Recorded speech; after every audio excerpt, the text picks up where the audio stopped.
In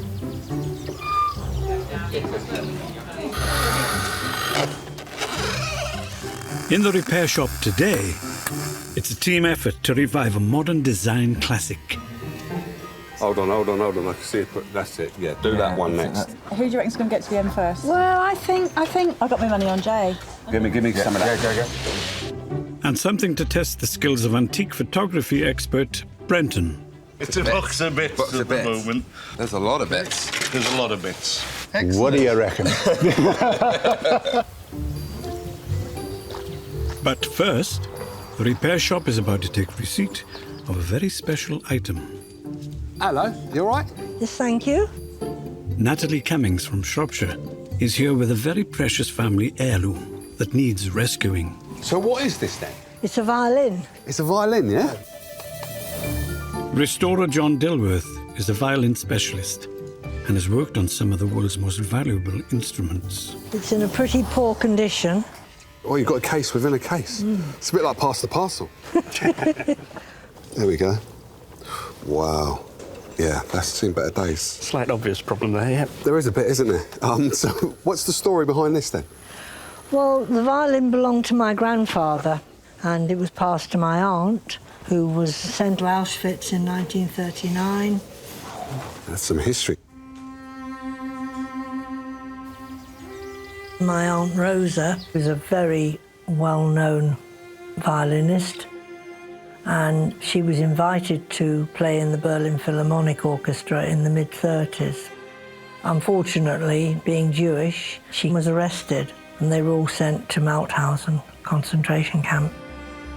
And then in 1939, Auschwitz was opened, and she was immediately transported there. Because she played the violin, and she played very well indeed, that was her lifeline. She was able to be part of the women's orchestra in Auschwitz, which lulled the new intakes coming in to a false sense of security. This was what kept her alive for the whole of the war. Then she finally returned home to Leeds, and she died in 1947. The violin then passed to Natalie's father, also a musician. He didn't just use the violin as a means to making a living. He lived the violin. That was his life. And fortunately, I've got those memories. That's what the violin represents to me. I'm afraid it's just stayed in the attic all these years and never been played. Well, this was, I'm sure, made in Germany towards the end of the 19th century. But this is rather alarming, isn't it? I would think that damage probably occurred in the camp. Oh, that's it, yes. It was always there when my father played it. This would not normally be like this. It would be No, like that's... Is that right? Yes, that's it'd be just like that. So someone's repaired this then, is that correct? It's a very crude repair, I'm afraid. Yeah, that is, yes. Well, kind of stating the obvious, what could we do for you then? Well, it would just be so great if it could be restored. If it could be played again, it would be such a bonus. I think the violin's probably the most important thing in my life. And because of the history of the violin, if it's able to be played properly, it would just be an incredible memento to have. So just now have to be patient and wait and see what happens. So, John, what are you going to do with this? First job is to take the top off. OK. Open up the instrument so I can actually see what's going on underneath these horrible patches. This overhanging edge here means you can actually slide a knife in there. Once it's in pieces, I can plan my attack. John's been restoring violins for decades, but even the most seasoned of craftsmen would feel apprehensive handling an instrument with such an incredible history. This is where you find out whether it's going to be an easy job or a tricky one.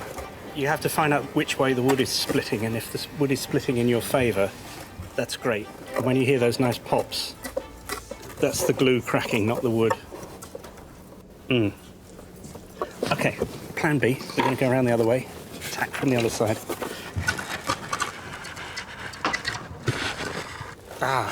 You're winning. Yes, you're winning. There it goes. hang on. I can't look. I can't look either. You can't look. Yeah. Oh, there we go. It's finally given way. And we can see inside. Oh, my goodness me. What's that then? It's got a signature. That's good then, isn't it? That is wonderful. This is the chap who made it. Geigenmacher in Dresden, 1883, so we weren't far out with the date. That's cool, man. That's very, very cool. And this, actually, this little hole here, there's a lot more original wood surviving underneath that patch than I feared. Okay. So we can take that off, Yeah. fill that hole. But if this repair was actually done in the prison camp, I'd rather keep this piece and just fix it so it's, Make it look good. it fits better. What's this? Just a bit of fluff? Well, that is known in the trade as the mouse. The mouse? The mouse, yeah. And that's just accumulated mohair and all sorts of things, odds and ends. And some people collect them, and when they make a new violin, they'll put that inside just for luck.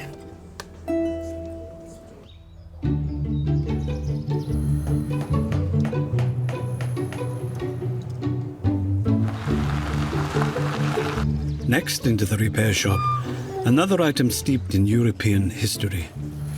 Hey, to you, gents. I'm Phil. Will. Hi there, Brennan. Nice to meet you. Hi, Phil. Brenton. Nice to meet you. Phil Jones has brought in a piece of his family history for Will and antique photography expert Brenton West. So, what's in the box? This is my great-granddad's old plate camera that he used during the First World War. And as you can see, it's a bit worse for wear. It looks more like a box of wood. It's a box of bits. Just a box it's a box of bits box at of the bits. moment. There's a lot of bits. There's a lot of bits. What do you reckon? So, this is a half-plate camera.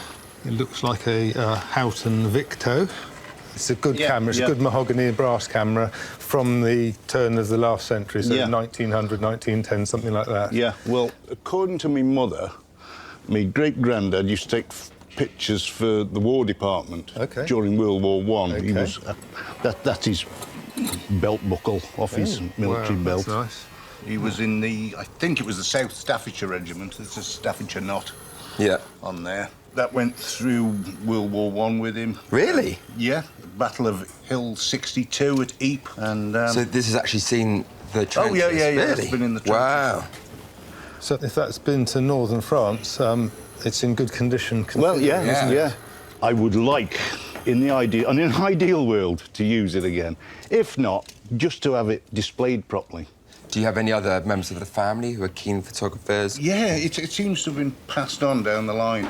My grandfather, he was a very keen photographer. He started off with his box brownies. And my mother, she would photograph everything and anything. It's in the blood, then? Yes. Yeah. So this would mean quite a lot to have this restored, then? Oh, good God, yeah.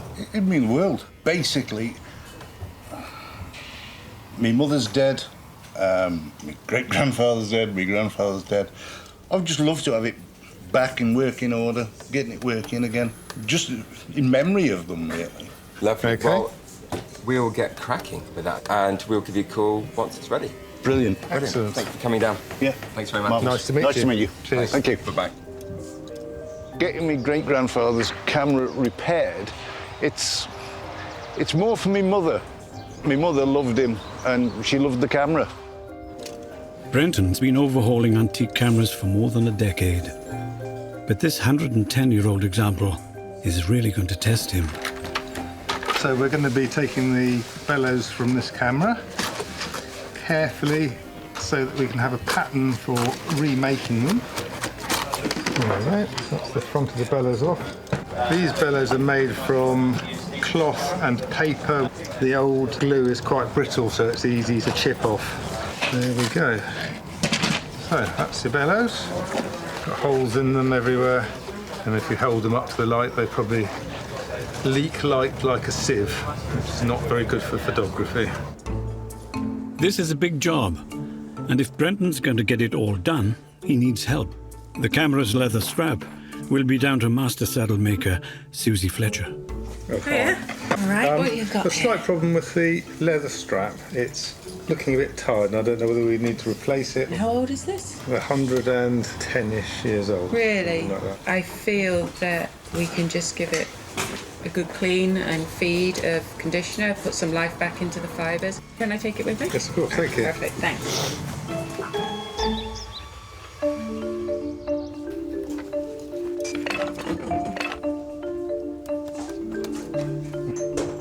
Over on his workbench, John is cooking up a plan to revitalise Natalie's beloved violin. This is my mother-in-law's old bain-marie. Been in her family for generations. This is the hot melted glue. The violin's long and arduous life, including spending the war in a concentration camp, has taken its toll, and in the past has been repaired by whatever means were available. This rib that is, I believe, donated to the violin while it was in the prison camp from another instrument. I would like to keep this as part of the violin now, you know, because it's part of its history. And I've put these little studs in place so that we've got something to glue it to.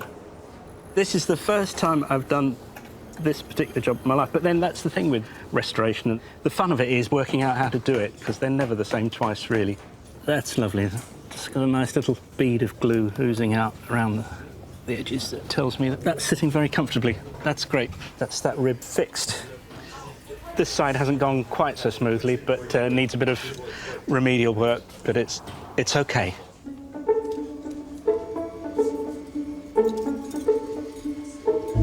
We fixed it yet? How are we doing? And what are you doing over there? You cooking soup or something then? That's my glue. Oh, that's your glue? All the major surgery is done. Major surgery? That sounds a bit drastic. Well, it was. I mean, this was in fairly sad shape. This rib here that was sprung open, Yeah. refitted that, and then this hole that was here, Yeah. we've filled that with a patch. So that's a bit like what a dentist would do, like, it's like Yeah, filling. oh, don't talk to me about a dentist. I'll come back and see you again, all right? Yeah, OK. While the body recovers from its structural surgery, John turns his attention to repairing the damage to the top. The whole thing's resonating nicely. Before the two parts can be married back together again. I say, once we start gluing, we're committed. And we want a good, strong joint here, especially at the neck. That's what determines everything about the instrument. And we do the same at the bottom end, and then we can just work all the way around, spread the glue carefully on all the gluing surfaces. The same tool to get it open and to put it back again. Once glued, John clamps the violin together to let it set. But it won't be until he's completed the restoration that he'll find out if his repairs have also restored the violin's voice. If you get any stage of this wrong, it'll compromise the sound. Getting everything in the correct alignment, getting all the tensions even, all adds up in the end to giving the instrument the right voice, the right sound. While John finishes gluing the delicate instrument, a somewhat larger item is on its way into the repair shop. Hello. Hi. Chris and Tim have brought something that's even got Will and Steve scratching their heads. Right. What have we got? I'll take the heavy bit. Oh, I can just about manage the beat.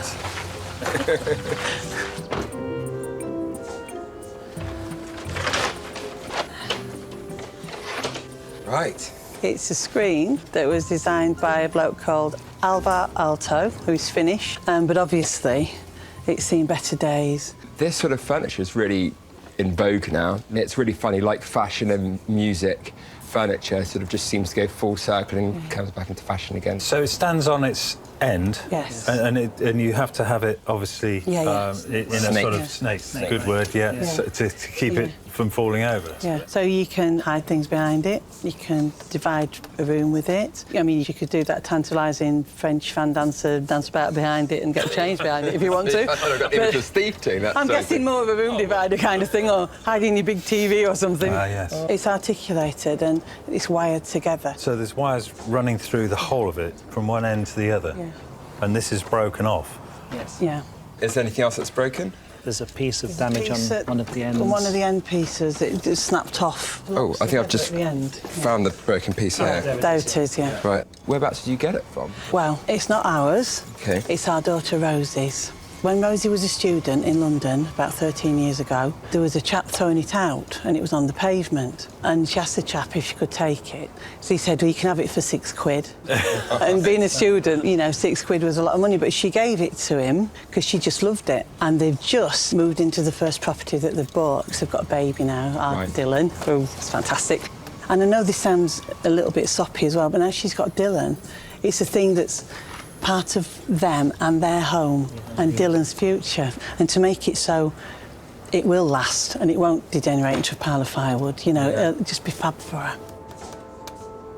For Rosie, it means that she'll have that lovely thing that she's loved all these years and she'll be able to use it. And you know what? I think it'll probably turn into a family heirloom. Yeah. Because it's going to last for 1,000 years. Yeah. This is going to look beautiful when it's really nice, really nice. I want to stand it up, just have a look at it. Should we stand up? Come on then. Come on then. Don't break anything. Get that in. We'll get that in there. Your end down. My end down? Yeah. It's very tight in places. Really tight. And I get a feeling that the wire itself might be too rigid and might need to be straightened out. But the only way to do that is to lay it flat on its back and stretch it out. Right, let's get it over to your bench. Slide it on. The screen was created by Finnish architect and designer Alvar Aalto, considered by many as the pioneer of 20th century modern architecture and design. Like the screen, early examples of his furniture are now highly sought after, although usually when in slightly better condition. Ready? All right. That is really stiff wire, isn't it? Really stiff wire. It's no wonder it's pulling through. On that end there, it's really, the end really section, tight. it's actually ripping through this section, isn't it? Yeah. In theory, the screen should have been stored and sort of rolled up, whereas it's actually been stored as like a flake. So I think the wire has sort of seized up in different angles, making it near impossible for it to be flattened out. My thoughts, I'm going to replace this wire completely. Yeah. Would you be able to recommend a suitable wire? I think a woven steel wire would be better in it. OK, what I'll do is I'm going to try to force this flat. It's going to break in places, but if you could order or get me some wire, I can make a start on the woodwork and then take it from there. OK, I'll get that sorted for you. Thanks, Steve.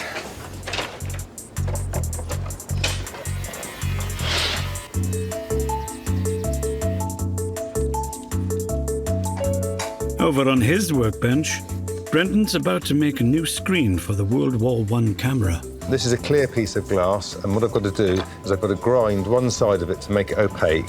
It needs to be opaque because this screen, the equivalent of a viewfinder, is what the image is projected onto when taking the picture. I've put the valve grinding paste on the glass, a little bit of lubrication, and then you just start to make circular motions. So this process takes about half an hour, and while you're grinding, every now and again you're checking the glass. So if you look at that, you can see that it's ground there, it's ground there, but it hasn't ground there. So I've got to keep grinding that glass away. And you can actually hear it, you can feel it in your hand. It's like sand, very fine sand. You can actually feel it grinding the glass. And that's looking quite good as soon as that's dried off. Looks pretty good to me. Yeah, that's good. Excellent. So that goes in there. Perfect. To make sure the light hits Brenton's newly created plate correctly, his next job is to get the mechanism working. So I've just cleaned this shutter up, and it hasn't been shot for probably 100 years, and I'm now going to try cocking it and seeing if it works. That's a good sign. So the next thing to do now is to fire it and see if we're going to get an activation, and brilliantly we do. Wow.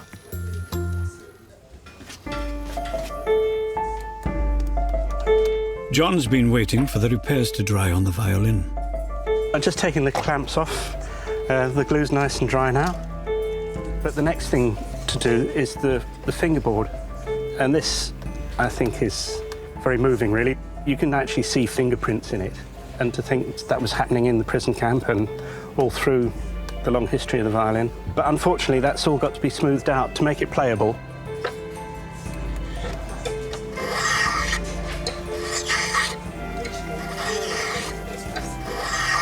Doing it with as much respect as possible and make sure that it's as absolutely as good a job as we can manage.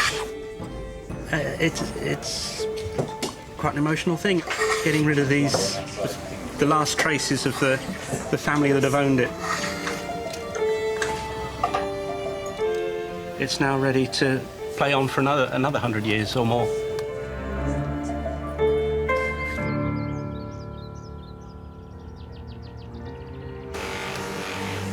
Also striving to preserve the historical integrity of his piece, Brenton is restoring the external fittings of the camera. All made of brass, they've corroded over time. So that's polished that with an abrasive which is quite coarse. I'm now going to put a different wheel on there, and if you use a finer polish, it makes the shine beautiful at the end.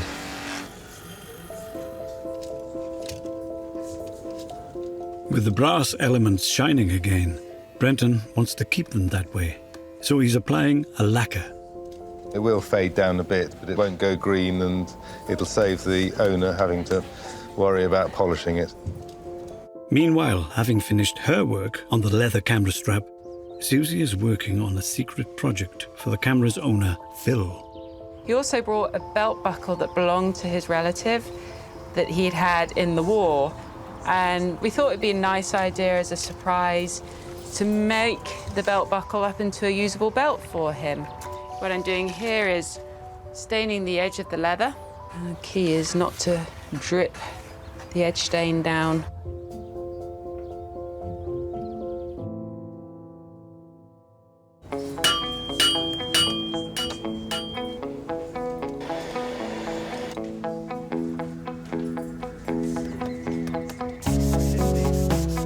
Outside the workshop, Will's gone back to basics to rejuvenate the wood on the 20th century designer screen. You're doing all this by hand? So much sanding. It's taking ages, isn't it? So much sanding. Why are you doing it by hand? So the electric sander is really good for getting, sort of covering wide, flat spaces, but there's so many recesses here that you almost have to sort of use your fingers to get out all of the old polish and the old dirt, so... OK, you're going to take off too much with the electric sander. Take off too much with the electric sander. So even though I've got a lovely brand new sander to use, I'm actually having to resort to old school techniques. It's going to look great, isn't it? Yeah, it's going to look really good. But the thing is, just when I finish one side, I think, oh, brilliant, that's finished. Then I turn it over and I realise I've got the other side to do, so... Anyway, I'm getting there. Soon be done. Soon be done. Good, good.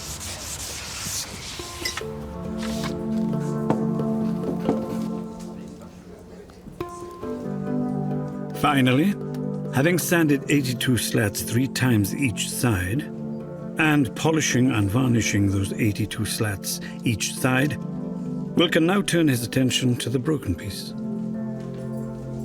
I found some pine, which sort of matches pretty closely to the piece that I need, so I'm just working out a way to join both pieces together.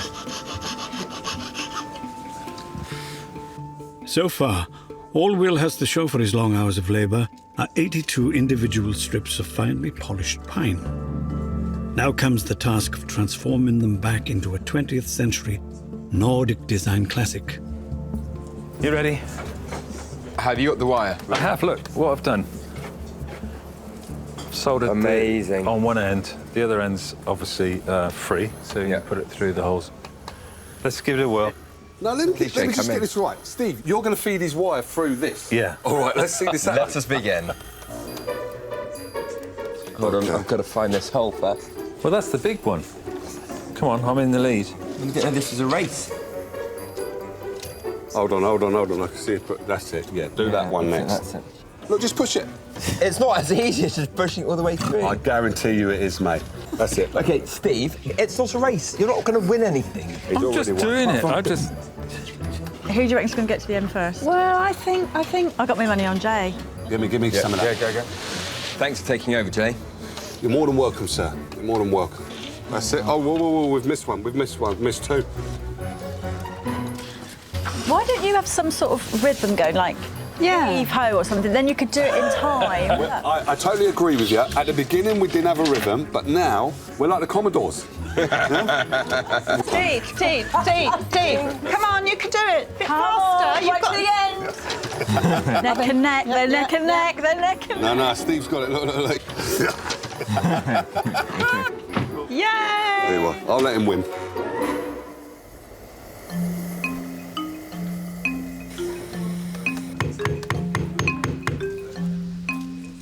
Antique photography expert Brenton has been overhauling a century-old camera.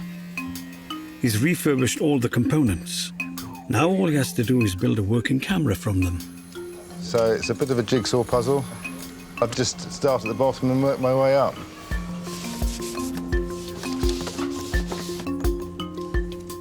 Just got to tighten these up and that'll be locked in place forever.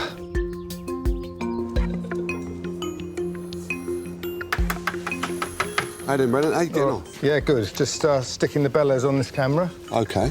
And so stick it on there and there. Yeah. So this is contact adhesive, so we have to let that dry. So why are you sticking it on there? What's that going to create? So the bellows creates a light-free zone. Right. OK. The lens goes on the front. OK.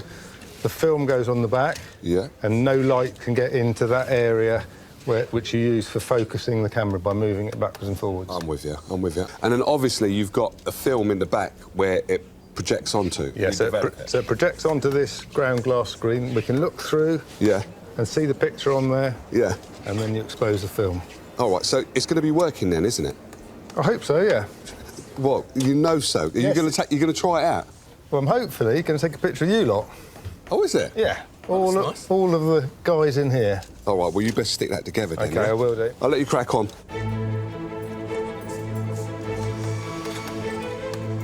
Phil's going to be here soon, so I better try and see if I get this lens to fit. So I've replaced this bottom bar, and it's just a little bit tight in there. Oh, there we go. I didn't think that was going to fit for a minute. Yeah, that's good. The 100-year-old camera is rebuilt, but will it work? Guys, we're going to take a picture. You ready? Luckily, there's a motley crew of models available to test it on. So just there you want us, yeah? If you could just line up. We'll line up along here. Line up along there. What a pretty bunch. Is it stay very still? You will have to keep quite still, yeah, please. Should we pose? You look beautiful. You don't have to do anything for a second. OK, you ready, guys? Yeah. OK, 3, 2, 1. Oh, fingers crossed, that's it. Yes. Thank you. Yeah. But as this camera was snapping 100 years before the selfie, the picture will need to be developed before the results of Brenton's labours are revealed. You got that photo, yeah? Yeah. Keep it. Oh, guys, have a look at this. Come see this photo. What have you got? That looks old time, isn't it? Oh, look at that. Oh, that is absolutely brilliant. It's amazing. That's what an old lens makes you look old-fashioned. Yeah. Well, you all look quite old-fashioned with Dom's big beard and apron. He looks like he's something from another time. But me, I just look like I'm a time traveller compared to you guys. Like, how can someone in those times have such white teeth? Oh, such knobbly knees. Knobbly knees? You've done an amazing job on that. That was literally a box of bits, right? A box of bits, yeah. Now it's all put back together in a functional camera. So, Phil's coming in a minute, isn't he? Yeah, he's coming soon, yeah. So we need to get this over to your bench. OK. And ready to show him what you've done. OK. Good job.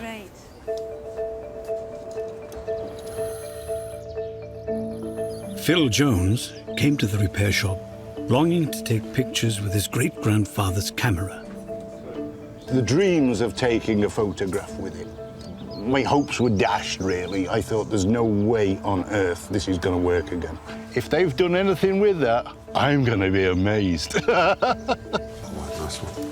To have this camera repaired, it's going to mean the world to me. It's one of the last ties to the family that we've got. We're running out of family. I would like to have something left as a reminder. How are we doing, Phil? Mr. Blazer. You all right? Yeah. Let's go. Brenton, nice to see you again. Nice to see you. What was it like when you dropped it off? Oh, it's a box of bits. So, would you like to have a look? I would, yeah. OK. So there is your camera, sir. Oh, my God. Wow. It is absolutely amazing. That's brilliant. Have a look. Yeah. I don't want to drop it. And it all works. The shutter works, everything works on it. That's amazing. Absolutely amazing. I can't believe you did it. Glad you like it. Thank you very much, sir. No problem at all. Thank you very much. So how's it feel to have it all restored and working? I'm lost for words. I did not think it'd be done. I was expecting a phone call saying, look, we had a go. But you're forgetting where you've come to. This is the repair shop, mate. Yeah? Yeah. We can't give you that phone call. Working as well. Oh, I'm amazed. And where are you going to have it? Once it goes back home, where's it going to be? Pride of place, or is it going to be in another box? It's going to be used. Yeah. When it's not in use, it's going to take pride of place on the shelf. I don't care what the wife says. It's going on. It's going on the shelf. It's going on the shelf in the living room. And we've got one more little thing for you. What's that? Well, when you came in, you left us a belt buckle. I said to the missus when I left here, you know, I said, I left all my photographs. Oh, my God. Suzie had the idea of making a belt for you. So wow. So that's your buckle, and that's Susie's belt she made you. That's beautiful. Thank you very much. Brilliant. Oh, bless you. Brenton, thanks for everything. The belt, the camera. Been a pleasure. Chuffed to bits, pleasure. I'm chuffed to bits. glad you're pleased. It's been really, really good. I'm amazed. I feel totally shell-shocked. I'm just amazed at the work they've done. I did not think it could ever turn out that good. Well done, you, mate. Yeah. Hey? Happy customer? Very happy customer. Good, good. And the belt was a nice touch. I do like that. And when I saw this belt,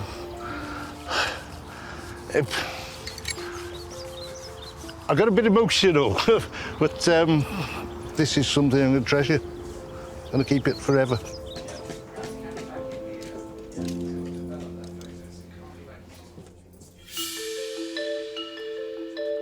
The repair shop is rediscovering history by renovating precious heirlooms. Legacies brought back to life by skilled artisans. Will and Steve have reached a crucial stage with the classic mid-century screen. Righty-ho, here we go. Tightening the wires that keep the 82 individual slats together. So if I pull this tight, if I'm just tensioning... Too tight, and the screen won't be flexible enough to stand up. Too loose, and the screen will simply fall over. That should be it. Is that in? Yeah. Perfect. That's good. Oh, that's good, yeah. Now we can tension it even more the other side with the key. Yeah, but not too much tension. You keep putting too much of this tension on, and it's causing some tension with me. Don't worry about it, my boy. You're making me feel tense. I'm sorry. Right, let's get round to the other side.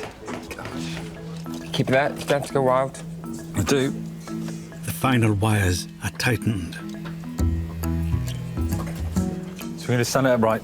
Yeah. OK, moment of truth. Moment of truth. Do you know it's all going to go like this? It's not going to, Steve, especially with that tension you've been putting on it.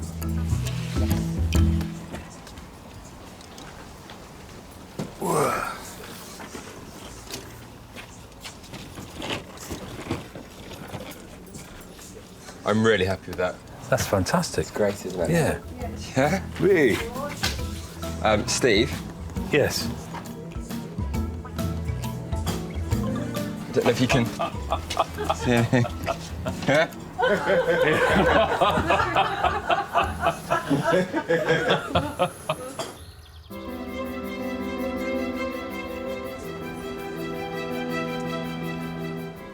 Chris and Tim are back, this time with the screen's owner, their daughter, Rosie. She managed to bag this design classic as a resourceful student, but it was looking its age.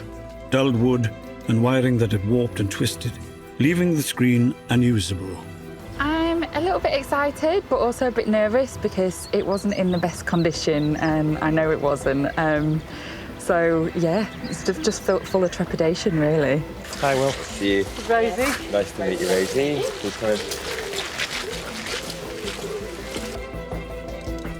Hello. Hiya. So, Rosie, I've heard a lot about you and your screen. Have you ever had a chance to actually use it? No. already very surprised to see that you've got something flat underneath well, you know. a red sheet.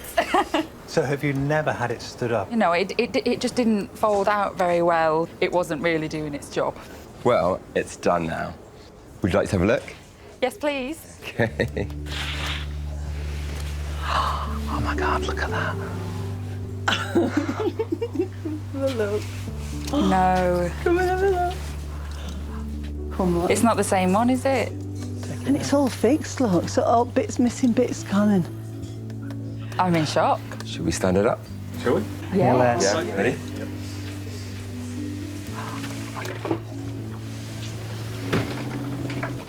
Oh, look at that. Oh, I can't believe that. Look at it. It's undulating at last. It's flexible. I can't believe it. It looks amazing. So are you going to use it now? Yes, please. Yes. Yes.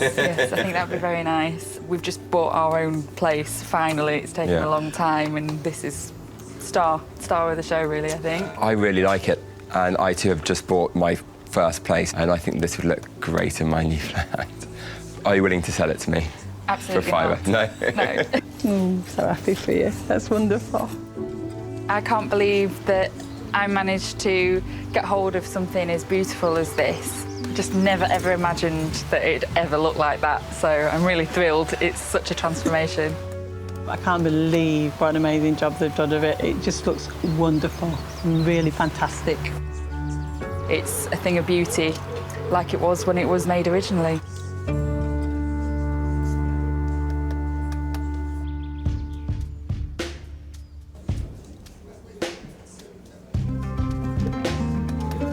Over at John's desk, he's fine-tuning Natalie's violin, which survived the war in a concentration camp with her Aunt Rosa, before being played professionally by her father.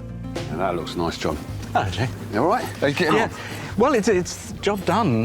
So have you finished then? It's completely no done. more to do. Just need someone to play. Can I touch it? Yeah. Please do, yeah. The usual thing, by the neck and the end pin there, yeah. I've been watching you. All right. I see how you picked it up. Yeah, like that. That's it, yeah. You've done a brilliant job here, John. Well, thank you. It's nice, superb.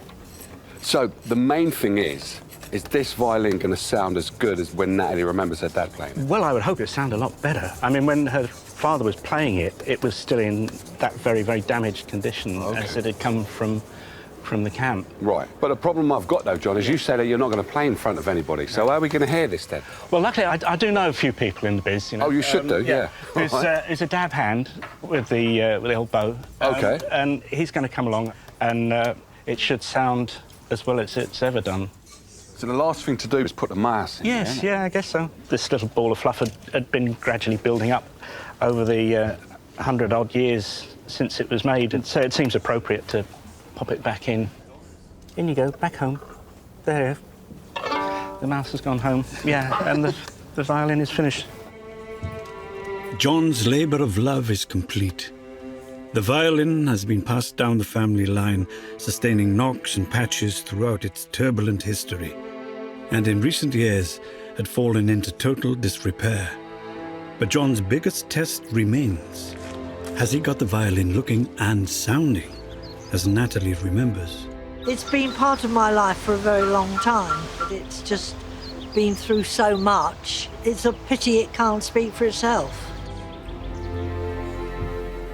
Hello, Natalie. Hello. How you doing? All right, thank you. Nice to see you. Likewise. You come for your violin?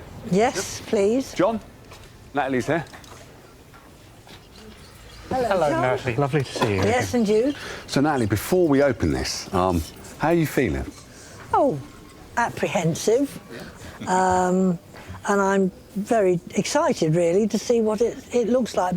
John, over to you.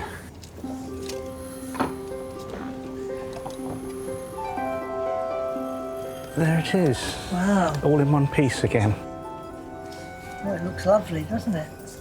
Yes, we've put all the bits and pieces those, back in. Those parts there. That was the main challenge. I've kept the pieces that were put in. What a wonderful job. When was the last time you heard it played? Well, before my father died, which he died in 1983 or 4. Yeah, so what do you remember most fondly of your dad's playing? He loved the Hungarian music, the Zigani violin music, that kind of thing. So we do have someone who can play it. Chris, if you don't mind. The honour of playing the violin for the first time since Natalie's father falls to one of the country's leading violinists. John has drafted in Christian Garrick, who has also composed a special piece in honour of Natalie and her family. I think this is just the man to play your fiddle for you. It'd be a great pleasure. It's very exciting.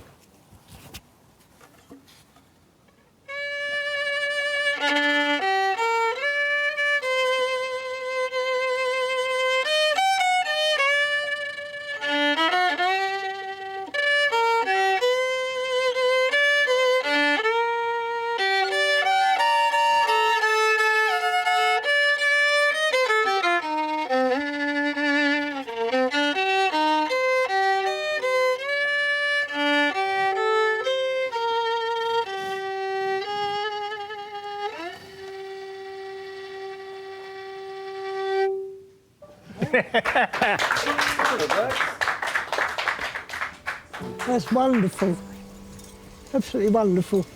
What is that song? Beautiful. It's a wee song which I imagined today reading a bit of your history, and I thought we'd call it Rosa's Wishing Waltz. Oh, can't believe it. Thank you so much. It is wonderful. It is wonderful. I don't have words to say. I'm beside myself. You know, the history of this violin, I'm grateful to be a part of it. It's just incredible that you've been able to restore it as you have, so thank you so much. I'm very pleased to have been able to help. Thank you for playing. That was wonderful. Absolutely wonderful. I just feel overwhelmed. I didn't realise it would be restored to how I remember it being played 30 years ago. And it was just beautiful, the melody, the tone. I was suddenly transported back. I could see my father playing. It was beautiful, beautiful.